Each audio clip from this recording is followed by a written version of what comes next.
ಬರೀ ಒಂದೇ ಪಲ್ಕ ಸಿಗ ಸಖತ್ತು ಟೇಸ್ಟಿಫುಲ್ ಆಗಿದೆ. ಏನಾದ್ರು tasteful.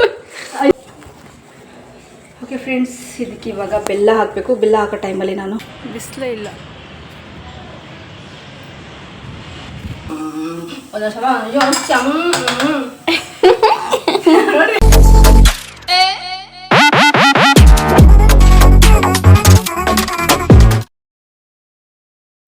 Hi friends, welcome back to my YouTube channel Rani Kannada vlogs. ಎಲ್ಲರೂ ಹೇಗಿದ್ದೀರಾ?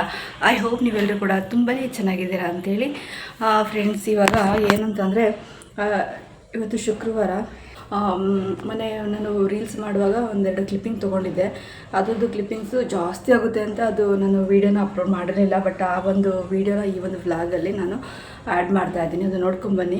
ಹಾಗೆ ಇವತ್ತು ಶುಕ್ರವಾರ ವೆಲ್ಕಮ್ ಮಾಡಿದೆ. ಬಟ್ ಆದರೆ ಇವತ್ತು ಸಂಜೆ 3-3:30 ಮೇಲೆ ಆಗಿರ್ಬೋದು. ಇವಾಗ ನಾನು 2ನೇ ಸಲ ಸ್ನಾನ ಮಾಡಿದ್ದೀನಿ. ಈ ಸೆಕೆಗೆ ನಾನು ಈ ಒಂದು ಸೆಕೆದಾಗೆ ತಡೆಯೋಕ್ಕಾಗದೆ 2ನೇ ಸಲ ಸ್ನಾನ ಮಾಡಿಕೊಂಡು ಬಟ್ಟೆ ಚೇಂಜ್ ಮಾಡಿ ಇವತ್ತು ಒಂದು ವ್ಲಾಗ್ನು ಕೂಡ ಮಾಡಿದೆ. ಇವತ್ತು ತುಂಬ ಬೇಜಾರದ ವ್ಲಾಗ್ ಅಂತಲೇ ಹೇಳ್ಬೋದು. ಬೇಜಾರ ಅಂದರೆ ತುಂಬ ಸಿಟ್ಟು ಕೋಪ ಆಯ್ತದೆ. ಯಾಕೆ ಏನಂತ ಆ ವ್ಲಾಗಲ್ಲಿ ಹೇಳಿದ್ದೀನಿ. ಮೋಸ್ಟ್ಲಿ ಅದು ರೆಕಾರ್ಡ್ ಆಗಿದ್ದಿಲ್ಲ ಗೊತ್ತಿಲ್ಲ. ತುಂಬ ಬೈತಾ ಇದ್ದೆ ನಮ್ಮ ಕೂಕುನ. ಎಲ್ಲ ಸಿಟ್ಟು ಮನೇಲಿ ಇವಳು ತುಂಬ ಕಾಡಿಸ್ತಾ ಇದ್ಲು. ತುಂಬ ಹಠ ಮಾಡೋದು, ಎಳ್ಮತ್ ಕೇಳೋದು, ಅದೆಲ್ಲ ಅದು ಇದು ಎಲ್ಲ ಸೇರಿ ಅವಳು ತುಂಬ 6 ತಿಂಗಳಿಂದ ಸ್ವಲ್ಪ ಅಯ್ಯೋನಿಸ್ತಾ ಇದ್ಲು ಅಂತ ಹೇಳ್ಬಿಟ್ಟು ಅವಳನ್ನ ಬೈದ್ಬಿಟ್ಟಿದ್ದೀನಿ. ಅದು ರೆಕಾರ್ಡ್ ಮಾಡಿದವಳೆ ಕಟ್ ಮಾಡಿದವಳು ಗೊತ್ತಿಲ್ಲ. ನೋಡೋಣ, ನೆಕ್ಸ್ಟ್ ಒಂದು ಅಪ್ಕಮಿಂಗ್ ವ್ಲಾಗಲ್ಲಿ ನಾನು ಅದನ್ನು ಶೇರ್ ಮಾಡ್ಕೊತೀನಿ. ಇವಾಗ ನಾನು 3:30 ಮತ್ತೆ ವ್ಲಾಗ್ನ ಸ್ಟಾರ್ಟ್ ಮಾಡಿದ್ದೀನಿ, ಇಂಟ್ರೊಡಕ್ಷನ್ ಕೊಟ್ಟಿದ್ದೀನಿ. ಹಾಗೆ ಬನ್ನಿ, ಇವಾಗ ನಾನು ಇವಾಗ ಪೂಜೆ ಮಾಡಬೇಕು. ನೋಡಿ, ಬೆಳಗ್ಗೆ ಪೂಜೆ ಆಯಿತು. ಇವಾಗ ಸಂಜೆದು ಪೂಜೆ ಮಾಡುವ ಅಂಥೇಳಿ 3:30-4 ಗಂಟೆಗೆ ಸ್ಟಾರ್ಟ್ ಮಾಡ್ತಾಯಿದ್ದೀನಿ. ಯಾಕೆ ಅಂತಂದರೆ ಸ್ವಲ್ಪ ಎಡಿಟಿಂಗ್ ಎಲ್ಲ ಇದೆ. ಇವತ್ತು ವೀಡಿಯೋ ಅಪ್ಲೋಡ್ ಮಾಡಬೇಕು ಅಂತೇಳ್ಬಿಟ್ಟು ಆಗ್ತಾಯಿಲ್ಲ. ಹಂಗಾಗ್ಬಿಟ್ಟು ಒಂದು ಅರ್ಧ ಮಾಡಿದ್ದೀನಿ. ಈಗ ಒಂದು ಅರ್ಧ ಮಾಡಬೇಕು. ಬೇಗ ಪೂಜೆ ಮಾಡಿಬಿಟ್ರೆ 5:30-6 ಗಂಟೆವರೆಗೂ ವೆಯ್ಟ್ ಮಾಡೋಕ್ಕಾಗಲ್ಲ. ಬೇಗ ಪೂಜೆ ಮಾಡಿ ನೆಕ್ಸ್ಟು ನಾನು ವೀಡಿಯೋ ಅಪ್ಲೋಡ್ ಮಾಡಲಿಕ್ಕೆ ಇದು ಮಾಡಬೇಕು. ನೋಡಿ, ಇವಾಗಿನ ಸ್ನಾನ ಮಾಡ್ಕೊಂಡು ಬಂದ್ರೂ ಕೂಡ ಎಷ್ಟು ನಾನು ಬೆವಿತಾ ಇದ್ದೀನಿ ಅಂತಂದರೆ ನೀವೇ ನೋಡ್ಬೋದು. ಎಷ್ಟೊಂದು ಶಿವ ಎಷ್ಟು ಒದ್ದೆ ಆಗಿದೆ ಅಂದರೆ ಸ್ನಾನ ಮಾಡೋದೇ ಬೇಡ, ಅಷ್ಟೊಂದು ಇದು. ಇವಾಗ ಒಂದು ಸ್ವಲ್ಪ ಮೋಡ ಗುಡ ಅಂತ ಇದೆ. ಅಂದರೆ ಮಳೆ ಬರಲಿಕ್ಕೆ ಮೋಡ ಎಲ್ಲ ಮುಚ್ಕೊಂಡಿದೆ, ಮಳೆ ಬರೋ ಥರ ಕಾಣ್ತಿದೆ. ಹಿಂದಿನ ಬ್ಲಾಗಲ್ಲಿ ನಾನು ಹೇಳಿದ್ದೆ, ಅದು ಯಾಕೆ ಏನು ಅಂತಲೂ ಕೂಡ ಒಂದು ನೆಕ್ಸ್ಟ್ ಅಪ್ಕಮಿಂಗ್ ಬ್ಲಾಗಲ್ಲಿ ಖಂಡಿತ ಶೇರ್ ಮಾಡ್ತೀನಿ. ಅದು ಯಾಕೆ ನಮಗೆ ಆ ನ್ಯೂಸ್ ಸಿಕ್ತು, ಯಾಕೆ ಮೇ 29ನೇ ತಾರೀಕಿಂದ ಏಪ್ರಿಲ್ 29ನೇ ತಾರೀಕಿಂದ ಮೇ 12ನೇ ತಾರೀಕುವರೆಗೂ ಸಾಯಂಕಾಲ ಬರುತ್ತೆ ಬಿಸಿಲು ಅಂತ ಹೇಳಿದ್ದೆ ನಾನು ಅಲ್ವಾ. ಅದು ಯಾಕೆ ನಮ್ಗೆ ಯಾರು ವರದಿ ತಿಳಿಸಿದ್ರು ಅಂತಲೂ ಕೂಡ ನಾನು ನಿಮ್ಗೆ ಹೇಳ್ತೀನಿ. ಬಟ್ ಪರವಾಗಿಲ್ಲ, ಸೆಕೆ ಇದ್ರೂ ಕೂಡ ಮೋಡ ಮುಚ್ಕೊಂಡು ಮಳೆ ಬರೋದಕ್ಕೆ ಒಂದು ಸೂಚನೆನಾದರೂ ಕಾಣ್ತಾ ಇದೆ. ಹಂಗಾಗಿ ಓಕೆ ಫ್ರೆಂಡ್ಸ್, ಜಾಸ್ತಿ ಮಾತಾಡೋದು ಬೇಡ. Welcome back to my YouTube channel. ಅನ್ಸಾಗಿ ಸಲ ತೋರಿಸ್ಬಿಡ್ತೀನಿ ನಾನು ಏನು ಅಡುಗೆ ಮಾಡಿದೆ, ಏನು ಎತ್ತ ಅಂತೇಳಿ. ಬೆಳಗ್ಗೆ ಪಾಯಸ ಮಾಡಿದ್ದೆ. ಸ್ವಲ್ಪ ದೇವರಿಗೆ ಇದು ಮಾಡಬೇಕು ಅಂತ ಮತ್ತೆ ನಾನು ಹಾಕಿದ್ದೀನಿ, ಮತ್ತೆ ಮಾಡಲಿಕ್ಕೆ. ಇವಾಗ ಅದನ್ನು ನೋಡ್ತೀನಿ, ಅದು ಶೇರ್ ಮಾಡ್ತೀನಿ. ಈ ವ್ಲಾಗಲ್ಲ, ಅಪ್ಕಮಿಂಗ್ ವ್ಲಾಗಲ್ಲಿ ಅದು ಶೇರ್ ಮಾಡ್ತಿಲ್ಲ. ಇಲ್ಲ ಅಂತಂದ್ರಿಲ್ಲ. ಇವಾಗ ನಾನು ಬೆಳಿಗ್ಗೆ ಏನು ಮಾಡಿದ್ದೀನಿ, ಚಿತ್ರಾನ್ನದ ಅದು ಕೂಡ ಅಪ್ಕಮಿಂಗ್ ವ್ಲಾಗಲ್ಲಿ ಬರುತ್ತೆ. ಯಾವ ರೆಸಿಪಿ ಮಾಡಿದೆ ಇವತ್ತು ಅದನ್ನು ಶೂಟ್ ಮಾಡ್ಕೊಂಡಿದ್ದೀನಿ. ಓಕೆ, ಹೋಗಿ ನೋಡ್ಕೊಂಬನ್ನಿ. ಮೊನ್ನೆ ಒಂದು ವೀಡಿಯೋ ಸ್ವಲ್ಪ ಕ್ಲಿಪ್ಪಿಂಗ್ ತೊಗೊಂಡಿದ್ದೆ, ಒಂದು ಸೊಪ್ಪಿನ ಕತೆ. ಅದು ಕೈಯಕ ಕಿತ್ತುತ್ತೆ ಏನು ಗೊತ್ತಾ ಬರ್ರಿ. ನೋಡಿ ಫ್ರೆಂಡ್ಸ್, ತುಂಬ ಅಪರೂಪಕ್ಕೆ ಸಾರು ಮಾಡಿದ್ದೀನಿ. ಎಷ್ಟು ಚೆನ್ನಾಯ್ತು. ಒಗ್ಗರಣೆ ಹಾಕ್ಬೇಕಾರೆ ನೀವು ತೋರ್ಸೋಣ ಅಂದ್ಕೊಂಡೆ. ಚೆನ್ನಾಗಿ ಸ್ವೈನ್ ಅಂತ ಗೊತ್ತಾ, ಅದು ಒಗ್ಗರಣೆ ಹಾಕುವಾಗ ಚೆನ್ನಾಗಿ ನೋಡಿ ಎಷ್ಟು ಚೆನ್ನಾಗಿದೆ. ನಿಜವಾಗ್ಲೂ ನಿಮಗೊಂದು ಸೀಕ್ರೆಟ್ ಹೇಳ, ಬಡವರ ಮನೆ ಊಟ ರುಚಿಯಮ್ಮಿ ರಂಗ ಅಂತ ಹಾಡು ಕೇಳಿದ್ದೀರಾ? ಆ ಹಾಡಲ್ಲಿ ಒಂದು ಮಾತಿದೆ, ಹಾಗಾದ್ರೆ ಎಲ್ಲ ಬಡವರು ಅದು ಅದೇನು ಹೇಳ್ತಾರೆ, ಪುಸ್ತಕದ ಬದನೆಕಾಯಿ ಏನು ಚಂದ, ನೋಡೋದಕ್ಕೆ ಚಂದ, ಉಣ್ಣೋದಕ್ಕೆ ಚಂದವಾ, ಇದನ್ನ ಅರ್ಥ ಮಾಡ್ಕೊಳ್ಳಿ ನಾನು ಹೇಳೋದು. ಹಂಗೆ ಒಂದು ಹೇಳೋದಕ್ಕೆ ಚಂದ ಆಗಿರುತ್ತೆ. ಬಟ್ ಆದರೆ ಇಲ್ಲ ಅಂತ ಟೈಮಲ್ಲಿ, ಈಗ ಬರಗಾಲ ಬಂದುಬಿಟ್ಟಿದೆ. ಇವಾಗ ಸೊಪ್ಪೆಲ್ಲ ಎಷ್ಟು ರೇಟ್ ಆಗಿದೆ ಹೇಳಿ. ನಾನು ಮಾತಾಡೋಕ್ಕೇನು ಟಾಪಿಕ್ ಇಲ್ಲ ಅಂತ ಇದನ್ನು ತೊಗೊಂಡು ಮಾತಾಡ್ತಿಲ್ಲ. ಇವತ್ತು ನಾನು ರಿಯಲ್ ಲೈಫಲ್ಲಿ ಅದು ನಡೆದಿದ್ದನ್ನು ನಾನು ಥಿಂಕ್ ಬಂದಿದ್ದನ್ನು ಹೇಳ್ತಾ ಇದ್ದೀನಿ, ನಿಮ್ಮ ಜೊತೆ ಶೇರ್ ಮಾಡ್ಕೊತಾ ಇದ್ದೀನಿ. ಹೆಂಗೆ ಗೊತ್ತಾ, ಈ ಸೊಪ್ಪು ತರೋದಕ್ಕೆ ಹೋಗಿದ್ದೆ. ಭಾಳ ದಿನ ಹೋಗ್ಬಿಟ್ಟಿತ್ತು, ಒಂದು 2 ತಿಂಗಳು ಆಯಿತು ಅನಿಸುತ್ತೆ ಮೋಸ್ಟ್ಲಿ. ನಾನು ಸೊಪ್ಪು ಸಾರೇ ಮಾಡಿಲ್ಲ, ಬಸ್ಸಾರೇ ಮಾಡಿಲ್ಲ, ಎಲೆಕೋಸಿನ ಸೊಪ್ಪಿನ ಬಸ್ಸಾರು ಅದು ಮಾಡಿಲ್ಲ, ಮಸಪ್ಪಂತೂ ಮಾಡೇ ಇಲ್ಲ. ಏನು ಸಾರು ಮಾಡ್ಬೇಕಂತ ತಲೆನೋ ಓಡ್ತಾ ಇಲ್ಲ. ಇವಳಂತೂ ಕೇಳೋದಿಲ್ಲ, ಅಮ್ಮ ಈ ಸಾರು ಮಾಡು ಆ ಸಾರು ಮಾಡು ಅಂತ. ನಾನೇನು ಮಾಡಿದೆ, ಸೊಪ್ಪು ತಗೊಂಬರೋಣ, ನಂಗೆ ಉಣ್ಣಂಗೆ ಆಗ್ಬಿಡ್ತು ಸೊಪ್ಪಿನ ಸಾರಲ್ಲಿ ಅಂತೇಳಿ ಸೊಪ್ಪು ತಗೊಂಬರೋಣ ಅಂತ ಹೋದರೆ 20 ರೂಪಾಯಿ ಹಿಡ್ಕೊಂಡು ಹೋಗಿದ್ದೀನಿ. ನಮ್ಮಿಬ್ಬರಿಗೆ ಎಷ್ಟು ಬೇಕು, 1 ಕಟ್ಟು 2 ಕಟ್ಟು ಬೇಜಾನಾಗಿ ಹೋಗುತ್ತೆ. 2 ಕಟ್ಟು ಅಂದರೆ ಹಬ್ಬ, 1 ಕಟ್ಟು ಅಂದರೆ ಸ್ವಲ್ಪ ಕಮ್ಮಿ ಅನಿಸುತ್ತೆ. ಏನು ನೋಡಿದೆ, ಎಷ್ಟು ಜನ ಬರಲಿ ಅಂತ ಹೋದರೆ 20 ರೂಪಾಯಿ ಒಂದು ಕೊಟ್ಟು ಅಂದ್ಬಿಟ್ಟು ಅವಜ್ಜ. ನಾನು ಯಪ್ಪ ದೇವ್ರೆ ಏನಪ್ಪ ನಂಗೆ ಬಿಟ್ಟು ಅವಜ್ಜ ಅಂತ ಬೇಜಾರು ಮಾಡ್ಕೋಬೇಡಿ. ಏನ ಈ ಸೊಪ್ಪು ಸಾರು ತಗೊಂಡ್ಬಂದು 1 ಹೊತ್ತಿಗೆ ಹಂಗೆ ಮಾಡಿದ್ದೀನಿ. ಓಕೆ, ಅದು ಬರೀ ಒಂದೇ ಪಲ್ಕ ಸಿಗ ಸಖತ್ತು ಟೇಸ್ಟಿಫುಲ್ ಆಗಿದೆ. ಏನಾದ್ರು ಟೇಸ್ಟ್ಫುಲ್. ಸಾರಿ ತುಂಬಾ ರೋಮ ತುಂಬಾ ಚೆನ್ನಾಗಿದೆ. ಎಷ್ಟು ಗಮ ಅಂತಿದೆ. ಓಕೆನಾ, ಇದಕ್ಕೆ ಸರಿ ಆಗುತ್ತಲ್ಲ ಈ ಸೂಟು ಆಗುತ್ತೆ. ಏನು ಗೊತ್ತಾ ಫ್ರೆಂಡ್ಸ್, ಏನು ಅಂತಂದ್ರೆ 20 ರೂಪಾಯಿಗೆ ಒಂದು ಕೊಟ್ಟು ಅಂದ್ಬಿಟ್ಟ ಅವಯ್ಯ ವಜ್ಜ. ಯಪ್ಪ 20 ರೂಪಾಯಿ 15 ರೂಪಾಯಿ ಅಲ್ಲ, ನಿಮ್ಗೆ ಚೌಕಾಸಿ ಮಾಡೋದು ನಮ್ಮ ಕೈಲಿ ಆಗಲ್ಲ ಈ ಸೆಕೆಂಡ್ ಅನ್ಕೊಂಡು ಧಗೆಗೆ. 20 ರೂಪಾಯಿ ಒಂದೇ ಕೊಡುವಂತ ತಂದೆ. ಬಟ್ ಪಲ್ಕ ತಗೊಂಬಂದೆ, ಮೆಂತೆ ತಗೊಂಡ್ತೀವಿ, ಮಸಪ್ ಮಾಡಲಿಲ್ಲ. ಸಾರು ಮಾತ್ರ ನಿಜವಾಗಿ ನಾನು ಎಷ್ಟು ಹೋಗಿ 20 ರೂಪಾಯಿ ಕೊಟ್ಟು ನೊಂದ್ಕೊಂಡು ತಗೊಂಬಂದ ಅಷ್ಟು ಚೆನ್ನಾಗಿ ಟೇಸ್ಟ್. ಅಪ್ಪ ನಮಗಂತೂ ವಾಸನೆ ಕುಡಿದುಕೊಂಡು ಹೊಟ್ಟೆ ತುಂಬೋದು, ಅಷ್ಟು ಚೆನ್ನಾಗಿದೆ ವಾಸನೆ. ಬರೀ ಪಲ್ಕ ಹಾಕಿ ಬೇಳೆ ಹಾಕಿ ಈರುಳ್ಳಿ, ಹಸಿರುಗಾಯಿ, ಟೊಮೊಟೊ, ಬೆಳ್ಳುಳ್ಳಿ ಅವೆಲ್ಲ ಸ್ವಲ್ಪ ಕ್ವಾಂಟಿಟಿನಲ್ಲಿ ನೋಡ್ಕೊಂಡು ಹಾಕಿದ್ದೀನಿ. ಅಷ್ಟು ಚೆನ್ನಾಗಿದೆ. ಅದೇ ನಿಮ್ಗೆ ಪಲ್ಕ, ಶಕುಂತ್ಲ, ಮೆಂತೆ, ಉಳ್ಬಸ್ಲೆ, ಸಬ್ಬಾಕ್ಸಿ ಸೊಪ್ಪು ಇಷ್ಟು ಥರದ್ದು ಹಾಕಿ ಮಾಡಿ ಈ ಟೇಸ್ಟ್ ಬರಲ್ಲ. ಆ ಸಾರೇ ಒಂದ್ ಕಡೆ ಹೋಗಿರುತ್ತೆ. ಇದು ಯಾಸಿನ ಸಾರು ಅನ್ಬೇಕು, ಹಂಗಿರುತ್ತೆ. ಬರೀ ಬೇಜಾರ ಮಾಡ್ಕೊಂಡು ತೊಗೊಂಬಂದು ಏನು ಮಾಡೋದು, ಸಾರು ಏನು ತಿನ್ನೋದು, ಎಲ್ಲ ರೇಟ್ ಆಗಿಬಿಟ್ಟಿದೆ ಈ ಬೇಸಿಗೆಗೆ. ಎಲ್ಲ ರೇಟ್ ಅಂದರೆ ಈ ರೇಟ್ ಆಗೋದಕ್ಕೆ ಎಷ್ಟು ಜನ ಇನ್ನು ಮುಂದೆ ಏನು ಗತಿ ಆಗ್ತಾರೆ ಗೊತ್ತಿಲ್ಲ, ಅನ್ನೋ ಥರ ಆಗೋಗ್ಬಿಟ್ಟಿದೆ. ಅಷ್ಟೊಂದು 20 ರೂಪಾಯಿ ಒಂದು ಕಟ್ಟು ಅಂದರೆ ಏನು ಮಾಡೋದು. ಮುಂಚೆಲ್ಲ 10 ರೂಪಾಯಿಗೆ 3 ಕಟ್ಟು ಕೊಡೋರು ಪಲ್ಕ. ಅಂದರೆ ಕಮ್ಮಿ ಆಗುತ್ತೆ ರೇಟ್, ಮಳೆ ಮಾರು ಬಂದದ್ದು ಕಮ್ಮಿ ಆಗಿರುತ್ತೆ. ಸೊಪ್ಪಿನ ನೋಡ್ಕೊಂಬಂದ್ಬಿಟ್ಟಿದ್ದೀನಿ ನಾಳೆನ. ಬಟ್ ಈ ಬೇಸಿಗೆ ಮಳೆ ಇಲ್ಲದಕ್ಕೆ ರೇಟ್ ಆಗಿಬಿಟ್ಟಿದೆ. ಈರುಳ್ಳಿ, ಸೊಪ್ಪು, ಟೊಮೊಟೊ ಯಾವಾಗ ರೇಟ್ ಜಾಸ್ತಿ ಅಂತ ಹೇಳಕ್ ಬರಲ್ಲ. ಈ 50 ರೂಪಾಯಿ ತಾಳೆ ನಾನು ಕೇಳಿದ್ದೆ. ಏನು ಈರುಳ್ಳಿ? ಮೊನ್ನೆ ತಗೊಂಬಂದ 30 ರೂಪಾಯಿ ಏನಾಗಿತ್ತು. ಟೊಮೊಟೊ ಒಂದ್ಸತಿ 5 ರೂಪಾಯಿ ಕೆಜಿ ಸಿಗುತ್ತೆ, ಒಂದ್ಸತಿ 50 ರೂಪಾಯಿ ಒಂದು ಕೆಜಿ ಆಗುತ್ತೆ. ಈಗ ಮಳೆಗಾಲದಲ್ಲಿ ಸಖತ್ತಾಗಿ ಬೆಳಿತವೆ, ಕೊಳ್ತಂತ ಕೊಟ್ಬಿಡ್ತಾರೆ ಕಮ್ಮಿಗೆ, ಬೇಗ ಸೇಲ್ ಆಗ್ಲಿ ಅಂತ. ಇವಾಗ ಏನ್ ಮಾಡ್ತಾರೆ, ಇವಾಗ ರೇಟ್ ಅಲ್ವಾ, ಬೇಸಿಗೆಗೆ ಎಲ್ಲರಿಗೂ ಬೇಕಲ್ಲ, ಕೊಂಡ್ಕೊಳಕ್ ದುಡ್ಡಿದ್ರೆ ಕೊಂಡ್ಕೊಂಡೋಗಿ ತಿಂತಾರೆ, ಇಲ್ಲಾಂದ್ರೆ ಬಿಡ್ತಾರೆ. ದುಡ್ಡಿದ್ದರಿಗೆ ಅದು ಸೇರುತ್ತೆ ಅಷ್ಟೇ. ಫ್ರೆಂಡ್ಸ್ ಹೆಂಗ್ ಗೊತ್ತೋ ಎಷ್ಟು ಚೆನ್ನಾಗಿದೆ ಅಂದ್ರೆ ನಿಜವಾಗ್ಲೂ ನೀವೊಮ್ಮೆ ಮಾಡಿ. ಏನಂತ ಹೇಳ್ತಿದ್ದೀನಿ ಅಂದ್ರೆ ಬರೀ ಪಲ್ಕನ್ ಸೊಪ್ಪಾಕಿ ಮಾಡಿ, ಹಂಗಂತ ಬರೀ ಪಲ್ಕನೇ ಹಾಕ್ಬಿಟ್ಟು ಈರುಳ್ಳಿ ಆಗಲ್ವೇ? ಇಲ್ಲ ಇಲ್ಲ, ಏನ್ ಸೊಪ್ಪು ನೋಡಿಲಿ. ಅಯ್ಯೋ ನಂಗೆ ಆಶ್ಚರ್ಯ, ಇಷ್ಟೊತ್ತಿ ಮುದ್ದೆ ಮಾಡ್ಕೊಂಡು ಊಟ ಮಾಡಿರೋ ಆಗ್ತಾ ಇದೆ ನನಗೆ. ನೋಡಿ, ಮೈ ಗಾಡ್ನೆಸ್, ನೋಡಿ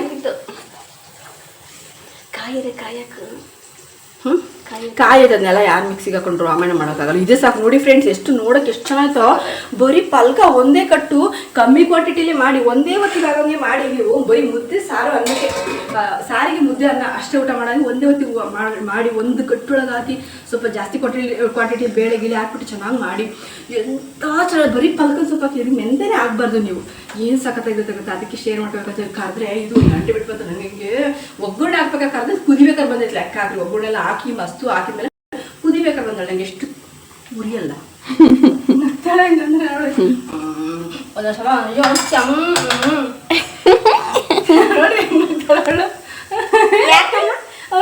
ಯಾಕಮ್ಮ ಅಂತಾಳೆ.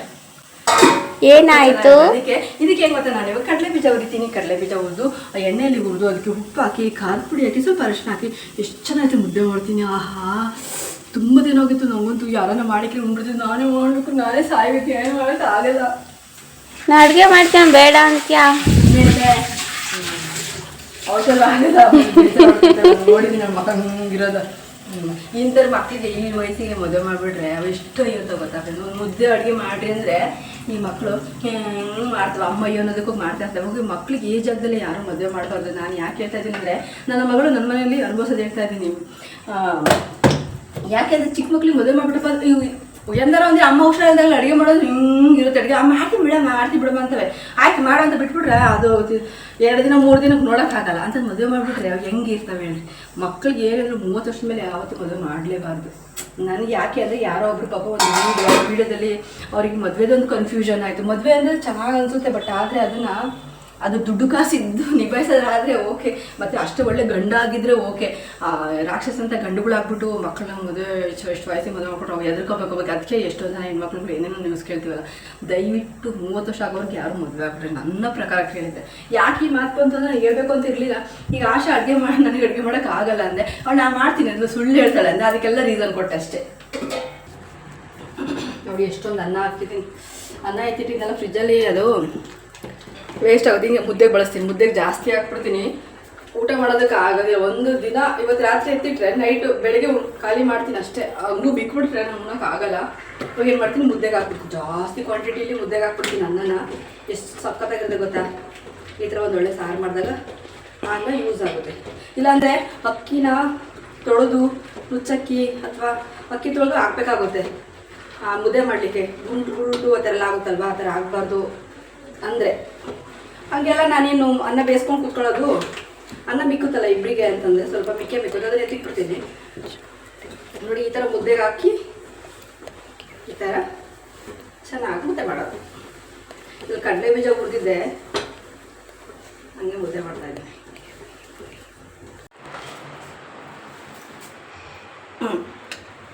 ಉಪ್ಪಿನಕಾಯಿ ನೋಡಿ, ಉಪ್ಪಿನಕಾಯಿ ಸಾರು, ಮುದ್ದೆ ಇಷ್ಟಪ್ಪ ಕೊಟ್ಟಿದ್ದೀನಿ ಅಂದರೆ ಇಷ್ಟೊಂದು ಉಣ್ಣಲ್ಲ, ಅರ್ಧನೇ ಉಣ್ಣೋದು. ಯಾಕೆ ಅಂದರೆ ಇವತ್ತು ಗಂಜಿ ಕುಡ್ದಿಲ್ಲ, ಅದಕ್ಕೆ ಇಷ್ಟಪ್ಪ ಮಾಡಿ. ಇವಾಗ ಏನು ಗೊತ್ತಾ, ಅಪರೂಪ ಮುದ್ದೆ ಉಣ್ಣೋದು ನಾವು. ಒಂದು ಸ್ವಲ್ಪ ಹೆಚ್ಚು ಕಮ್ಮಿ ಆಗ್ಬಿಡುತ್ತೆ, ಅದನ್ನು ನಾವು ಇಷ್ಟೊಂದು ಬಿಸಾಕೋಕ್ಕಾಗಲ್ಲ. ಒಂದು ಸ್ವಲ್ಪ ಅನ್ನನೇ ಕಡಿಮೆ ಮಾಡಿದ್ರು ಮುದ್ದೆ ಊಟ ಮಾಡೋದು ಹಾಗಾಗಿ ಏನೋ ಅನ್ಕೋಬೇಡಿ. ಬನ್ನಿ. ಹಾಂ, ಕಡಲೆ ಬೀಜ ಇದ್ದಾವೆ ಕೂಕುಬರಿಗೆ. ಅಲ್ಲಿ ಇನ್ನೊಂದಿರುತ್ತೆ ನೋಡಿ ಮೇಲೆ. ಅಯ್ಯೋ ಇಲ್ಲಿಕ್ಕಿದ್ರೆ ಅತ್ತ ಮುಚ್ಚಿ ಇದನ್ನ ಇಲ್ಲಿಕ್ಕಿದೆ ನೋಡಿ ಉಪ್ಪಿನಕಾಯಿ.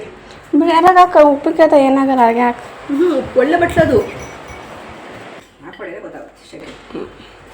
ಇದು ಹಾಲಲ್ವಾ, ಹಾಲಿಡಬಾರ್ದು, ಇದಾಗುತ್ತೆ. ಕೂಕೋಗೆ ಇದು ನಾನು ಅಷ್ಟೊಂದು ತಿನ್ನಲ್ಲ. ಇದು ಬಂದ ನನಗೆ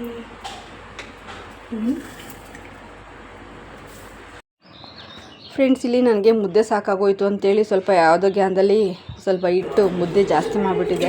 ಹಾಗಾಗಿ ಮುದ್ದೆನ ಬಿಟ್ಟೆ ನಾನು. ಕುಕ್ಕು ಪಾಪ ಅದು ಉಷ್ಟು ಕೊಟ್ಟಿದ್ದು ಅದು ಉಂಡ್ಬಿಟ್ಲು ಕೂತ್ಕೊಂಡು. ಅಮ್ಮ ಎಲ್ಲಿ ಬೈತಾರೋ ಅನ್ನೋ ಬೈಕೆ ಉಂಡ್ಬಿಟ್ಲು. ನಾನು ಹೋಗ್ಬಿಟ್ಟು ಅನ್ನ ಹಾಕೊಂಡು ಉಂಡೆ. ಬೇಡ ಬಿಡಮ್ಮ, ನಿಂಗೂ ಸಾಕಾಗಿದ್ರೆ ಯಾಕೆ ಊಟ ಮಾಡ್ತೀವಿ ಬಲವಂತಕ್ಕೆ ಅಂತ ಹೇಳ್ದೆ ಅಲ್ಲ ಶನಿಗೆ. ಆದರೂ ಕೂಡ ಕೂಕು ಸುಮ್ಮನೆ ಊಟ ಮಾಡಿದಳು. ಹಂಗೆ ಅರ್ಧಂಬರ್ಧ ಊಟ ಬಿಡೋಕೆ ಹೋಗಲ್ಲ. ಉಳಿಸಾಳೆ. ಬನ್ನಿ, ಫ್ಯಾನ್ ಹಾಕು.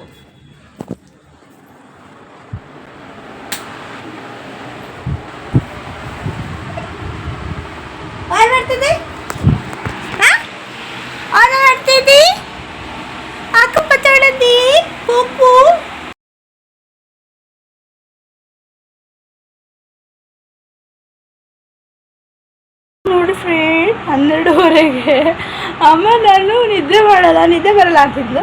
ಸುಂಪಚ್ಚಪ್ಪ ಸುಂಪಚ್ಚು ಅಂತ ಅಂದೆ.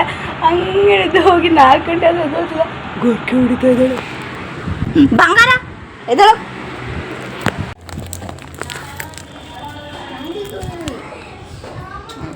ಹಾಗೆ ಹೋಗಿ ಬಂದೆ.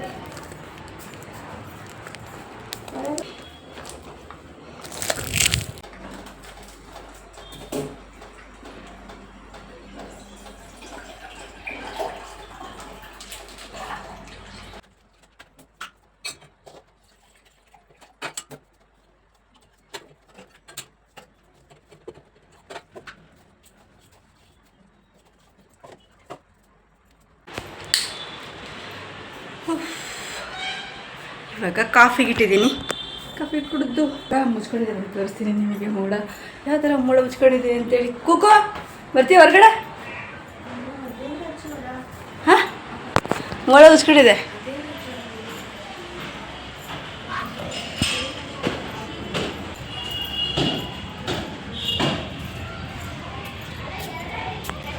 ನೋಡಿ ಎಷ್ಟು ಮೋಡ ಮುಚ್ಕೊಂಡಿದೆ, ಬಿಸಿಲೇ ಇಲ್ಲ.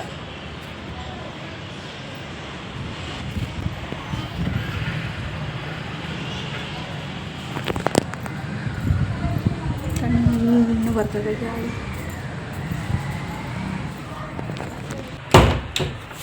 ತಣ್ಣಗಿದೆ ಗಾಳಿ. ಕಾಫಿ ಕುಡಿದ್ಬಿಟ್ಟು ಬಿಸಿದೆ. ಇದ್ದು ಪಾಯಸ ಚೆನ್ನಾಗಿ ಬಂದಿತ್ತು. ಬೆಳಗ್ಗೆ ನಾನು ಪಾಯಸ ಮಾಡಿದ್ದು ತುಂಬ ಚೆನ್ನಾಗಿ ಬಂದಿತ್ತು. ಬಟ್ ಆದರೆ ಮತ್ತು ಆರ್ಗಾನಿಕ್ ಬೆಲ್ಲ ಅಂತ ತೊಗೊಂಬಂದಿದ್ದೆ. ಆರ್ಗಾನಿಕ್ ಬೆಲ್ಲ ಅದು ತುಂಬ ಚೆನ್ನಾಗಿರುತ್ತೆ. ಅದು ಡೈಲಿ ಈ ಒಂದು ಕಾಫಿ ಕುಡಿಯೋರು ಸಕ್ಕರೆ ಕುಡಿಯೋದ್ರಿಂದ ಸ್ವಲ್ಪ ಸಕ್ಕರೆ ಕುಡಿಯೋದು ಒಳ್ಳೆಯದಲ್ಲ, ಬೆಲ್ಲದ್ದು ಕುಡಿಯೋದು ತುಂಬ ಒಳ್ಳೆಯದು ಅಂತೇಳಿ. ಅದರಲ್ಲೂ ಆರ್ಗಾನಿಕ್ ಬೆಲ್ಲ, ಏನು ಕೆಮಿಕಲ್ ಮಿಕ್ಸ್ ಮಾಡದೇ ಇರೋಂಥದ್ದು ಬೆಲ್ಲದ ಒಂದು ಕಾಫಿ ಕುಡಿದು ಟೀ ಕುಡಿದು ತುಂಬ ಒಳ್ಳೆಯದು ಅಂತೇಳಿ ತೊಗೊಂಬಂದಿದೆ. ಅದು ಯಾಕೋ ಒಂಥರ ಉಪ್ಪು ಒಂಥರ ಹೆಂಗೆಂಗೋ ಅನಿಸ್ಬಿಡ್ದು. ನಂಗಂತ ಇಷ್ಟ. ಹೆಂಗೆ ಅಂದರೆ ಏನೋ ಅಂತ ಆ ಥರದ್ದೇನು ಕೆಟ್ಟ ಒಂದು ಇದಲ್ಲ. ಯಾಕೋ ನಂಗೆ ಇಷ್ಟನೇ ಆಗಲಿಲ್ಲ. ಹಾಗಾಗ್ಬಿಟ್ಟು ಅದನ್ನು ಯೂಸ್ ಮಾಡಿ ಹಂಗೆ ಇಟ್ಟಿದ್ದೆ. ಸಕ್ಕರೆ ಸ್ನಾನ ಮಾಡಿ ಎಲ್ಲ ಪೂಜೆಗೆ ರೆಡಿ ಮಾಡ್ಕೊಂಡಿದ್ದೆ. ಇನ್ನೇ ನಾನು ದೇವ್ರಿಗೆ ಎಡೆ ಇಡಬೇಕಾಯ್ತು. ಆ ಥರ ಅಂದರೆ ದೇವರಿಗೆ ನಾವು ನೈವೇದ್ಯ ಇಡಬೇಕಾಗಿತ್ತು. ಆ ಒಂದು ಟೈಮಲ್ಲಿ ನನಗೇನಾಯಿತು, ಸಕ್ಕರೆ ಬೆಲ್ಲ ಮನೇಲಿ ಸ್ವಲ್ಪ ಆಯಿತು, ಪಾಯಸಕ್ಕೆ ಆಗೋಷ್ಟಿಲ್ಲ ಅಂತ ಅವಾಗ ಗೊತ್ತಾಯಿತು ನನಗೆ. ಆವಾಗ ಮತ್ತೆ ಹೋಗಿ ಗಾಡಿ ಹಾಕೊಂಡು ಯಾರು ತರೋದು, ಮನೆಗೆ ಏನಿದೆಯಲ್ಲ ಅದೇ ಬೆಲ್ಲನ ಯೂಸ್ ಮಾಡಿಕೊಂಡು ಪಾಯಸ ಮಾಡಿದೆ. ತುಂಬ ಚೆನ್ನಾಗಿತ್ತು, ತುಂಬ ಟೇಸ್ಟಿಫುಲ್ ಆಗಿತ್ತು ನಿಜವಾಗ್ಲೂ. ಬಟ್ ಆದರೆ ಆ ಒಂದು ಬೆಲ್ಲ ಹಾಕಿದ್ರೆ ಮಾತ್ರ ಹಾಲು ಹೊಡಿತಿದ್ದಂತೂ ಪಕ್ಕ. ಆ ಹಾಲು ಹೊಡೆದ್ರೂ ಹೊಡಿಲಿ ಅಂತ ಮಾಡಿದೆ. ಯಾಕೆ ಆ ಥರ ನಾನು ನಿರ್ಧಾರ ಮಾಡಿಕೊಂಡು, ಯಾಕೆ ಆ ಥರ ಅಂದ್ಕೊಂಡು ನಾನು ಮಾಡಿದೆ ಅಂತಂದರೆ, ಹೇಳ್ಬೇಕಂದ್ರೆ ಪನ್ನೀರು ಇದು ಕೋವಾ ಅದನ್ನೆಲ್ಲ ತೊಗೊಂಬಂದು ನಾವು ಪಾಯಸಕ್ಕೆ ಹಾಕಿ ಮಾಡೋದು ನೋಡಿದ್ದೀರಲ್ವಾ.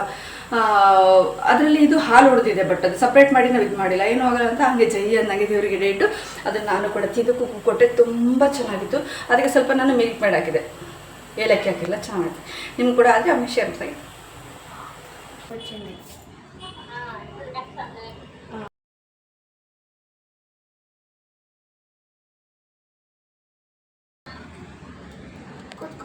ಬಂದೆ ನೋಡಿ, ಈ ಥರ ಇದೆ. ಇದು ಅವಲಕ್ಕಿ ಶಾವಿಗೆ ನೋಡಿ, ಕಾಣ್ತಾ ಇದೆಯಾ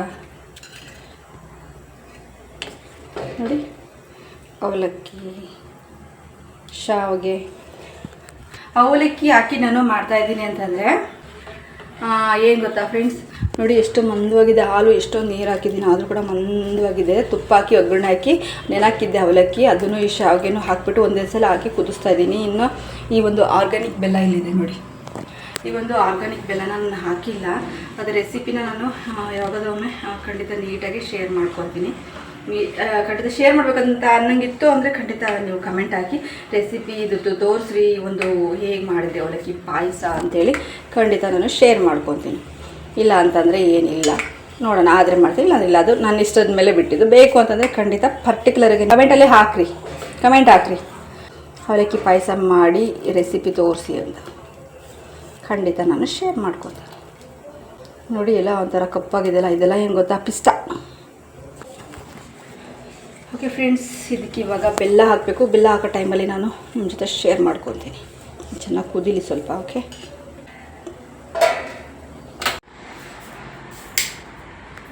ನಮ್ಮ ಕೂಗು ಹೇಳೋದು ನಿಜ. ಏನು ಹೇಳ್ತಾರೆ ಗೊತ್ತಾ, ಅಮ್ಮ ನೀನು ಕ್ಯಾಮ್ರಾ ಆನ್ ಮಾಡ್ಕೊಂಡಿಲ್ಲ ಅಂತ. ನಿಜವಾಗ್ಲೂ ನಾನು ಇದಕ್ಕೆ ಆರ್ಗ್ಯಾನಿಕ್ ಬೆಲ್ಲ ಹಾಕುವಾಗ ನಾನು ನಿಜವಾಗ್ಲೂ ಐ ಸ್ವೇರ್ ಹೇಳ್ತಾ ಇದ್ದೀನಿ, ಇದಕ್ಕೆ ಕ್ಲಿಪ್ಪಿಂಗ್ ತೊಗೊಂಡೆ, ಬಟ್ ಆದರೆ ಅದನ್ನು ನಾನು ಯಾವ ಗ್ಯಾನ್ದಲ್ಲಿ ಆನ್ ಮಾಡಿದ್ನೋ ಬಿಟ್ನೋ. ಇವತ್ತು ಸ್ವಲ್ಪ ನಮ್ಮ ಕೂಗು ಚೆನ್ನಾಗಿ ಬೈದಿದ್ದೆ, ಒಂದು ಅದೇ ಗುಂಗಲ್ಲೇ ಇದ್ದೆ, ಯಾಕಂದ್ರೆ ಮೂಡೇ ಸರಿ ಇಲ್ಲ ನನಗೆ. ನೋಡಿ ಕ್ಲಿಪ್ಪಿಂಗ್ ತೊಗೊಂಡಿದ್ದೆ, ಬಟ್ ಇದು ಕ್ಲಿಪ್ಪಿಂಗ್ ಸಿಕ್ಕಿಲ್ಲ. Okay, sorry friends. ಯಾವಾಗಾದ್ರೂ ಒಂದು ಸಲ ನಿಮಗೆ ಇದನ್ನು ರೆಸಿಪಿ ಮಾಡಿ ಶೇರ್ ಮಾಡ್ಕೊತೀನಿ, ಓಕೆನಾ.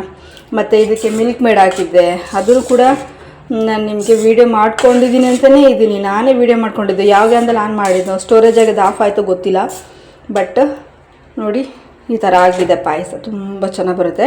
ಆರ್ಗ್ಯಾನಿಕ್ ಬೆಲ್ಲ ಹಾಕಿದ ತಕ್ಷಣ ಈ ಕಲರಿಗೆ ಬರುತ್ತೆ. ಸ್ವಲ್ಪ ಒಡ್ಕನೂ ಆಗುತ್ತೆ ನೋಡಿ, ಕಾಣ್ತಾ ಇದೆಯಾ, ಸ್ವಲ್ಪ ಒಡ್ಕ ಥರ ಇದೆ. ಯಾಕೆ ಹಿಂಗಿದೆ ಅಂದರೆ ಬೆಲ್ಲ ಹಾಕಿದ ನಂತರ ಈ ಥರ ಆಗುತ್ತೆ. ಇದು ತುಂಬ ಚೆನ್ನಾಗಿ ಬರುತ್ತೆ, ತುಂಬ ಟೇಸ್ಟಿಯಾಗಿರುತ್ತೆ. ನೀವು ಒಮ್ಮೆ ಟ್ರೈ ಮಾಡಿ, ಚೆನ್ನಾಗಿರುತ್ತೆ ಅವಲಕ್ಕಿ ಪಾಯಸ. ಓಕೆ ಫ್ರೆಂಡ್ಸ್, ಇವತ್ತಿನ ವ್ಲಾಗ್ ಇಷ್ಟನೇ. ಹೇಗಿತ್ತು ಇವತ್ತಿನ ಒಂದು ವ್ಲಾಗ್ ಅಂತ ದಯವಿಟ್ಟು ಕಮೆಂಟಲ್ಲಿ ತಿಳಿಸಿ. ಈ ಒಂದು ಪಾಲಕ್ಕಿನ ಒಂದು ಏನು ಹೇಳ್ತಾರೆ, ಪಾಲಕ್ ಸೊಪ್ಪು, ಓನ್ಲಿ ಒಂದೇ ಒಂದು ಪಾಲಕ್ ಸೊಪ್ಪು ಹಾಕಿ ಸಾಂಬಾರು ಮಾಡಿದೆ. ನೀವು ಒಮ್ಮೆ ಟ್ರೈ ಮಾಡಿ. ಹಾಗೆ ಇವತ್ತಿನ ಪಾಯಸದ ರೆಸಿಪಿ ನಾನು ತೋರಿಸಿಲ್ಲ, ಬಟ್ ಏನೇನು ಹಾಕಿ ಏನು ಮಾಡಿದೆ ಅಂತೇಳಿ ಸುಮ್ಮನೆ ಪಾಯಸ ಒಂದು ಮಾಡಿದೆ ಅಂತ ಕ್ಲಿಪ್ಪಿಂಗ್ ನಾನು ಅಂತೋಡು ನಿಮ್ಮ ಜೊತೆ ಶೇರ್ ಮಾಡ್ಕೊಡೋದು. ಇವತ್ತಿನ ವ್ಲಾಗ್ ಇಷ್ಟನೇ. ಈ ವ್ಲಾಗ್ ನಿಮಗೆ ಸ್ವಲ್ಪ ಇಷ್ಟ ಆದರೆ ದಯವಿಟ್ಟು ಲೈಕ್, ಶೇರ್, ಕಮೆಂಟ್ ಮಾಡೋದನ್ನು ಮರಿಬೇಡಿ. ಹಾಗೆ ಇನ್ನೂ ಯಾರೆಲ್ಲ ನನ್ನ ಚಾನಲ್ಗೆ ಸಬ್ಸ್ಕ್ರೈಬ್ ಮಾಡದೆ ನೋಡ್ತಾ ಇದ್ದರೆ ಪ್ಲೀಸ್ ನನ್ನ ಚಾನಲ್ಗೆ ಸಬ್ಸ್ಕ್ರೈಬ್ ಮಾಡಿಕೊಂಡು ಸಪೋರ್ಟ್ ಮಾಡಿ ಅಂತ ಕೇಳ್ಕೊಂತ ಇವತ್ತಿನ ವ್ಲಾಗ್ನ ಎಂಡ್ ಮಾಡ್ತಾ ಇದ್ದೀನಿ. ಇವತ್ತಿನ ವ್ಲಾಗ್ ಇಷ್ಟನೇ. Take care, bye bye, love you all.